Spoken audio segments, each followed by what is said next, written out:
read Chapter 5 of Carbon Copy.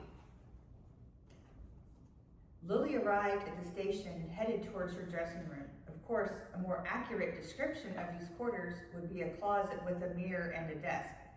She normally enjoyed the idle chit-chat with her associates at the station. However, tonight she needed to focus on the broadcast before she polished her special report set to air on Wednesday night. She perused this evening's top stories and stopped at one piece of news.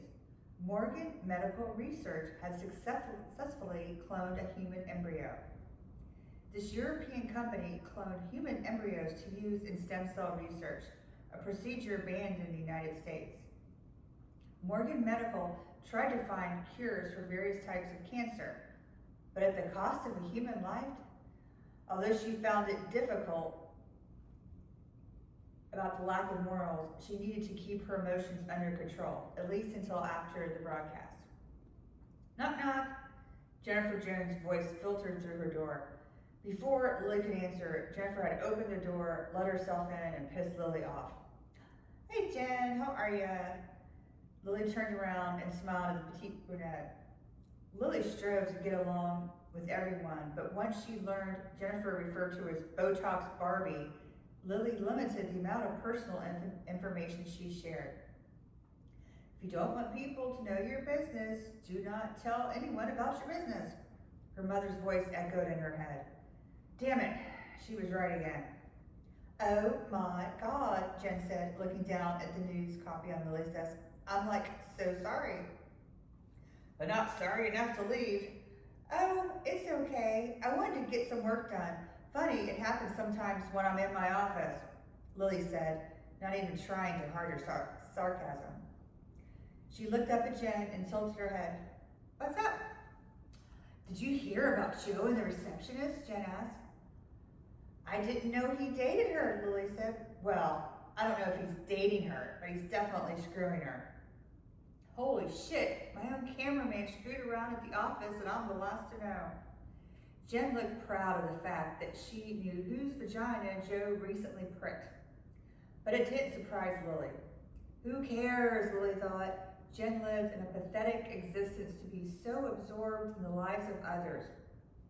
She derived so much pleasure from bashing people, and everyone arrived at the same conclusion. Jen suffered from extremely low self-esteem. Lilly doesn't know yet, so please don't tell anyone. And you didn't hear it from me, she said, unaware of the irony of her request. Lilly wanted to remind Jen, by her own previous admission, her translation of not telling anyone meant to only tell 2 or 3 people. No problem, Lilly turned to finish reviewing the news copy, hoping Jen would get the subtle hint and leave. Of course, using subtly would require the other person to have a clue.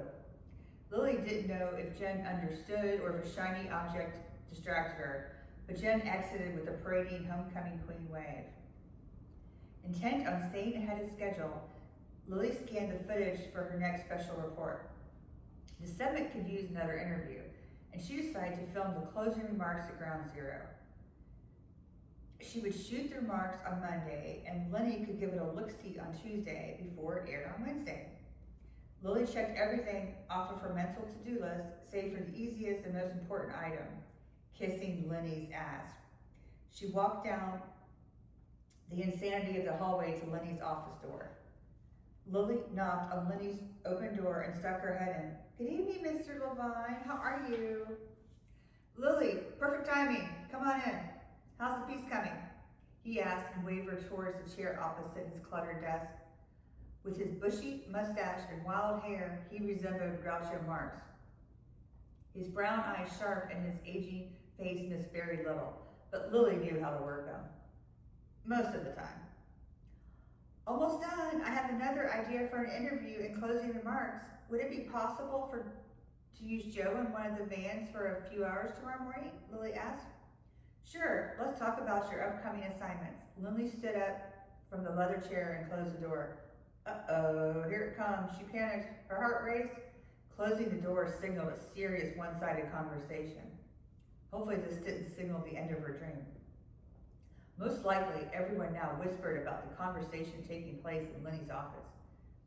Jen would spread the word about Lily's intimate determination. Gary, the compulsive gambler, would take bets as the number of newscasts remaining for the Wonder Girl, and her dream would come crashing down around her. She took a deep breath, preparing herself for the worst. I just got off the phone with the publicist for our beloved former mayor. Rudy has agreed to an exclusive interview from our station, Lily said with excitement. Fantastic! He wants you to do the interview.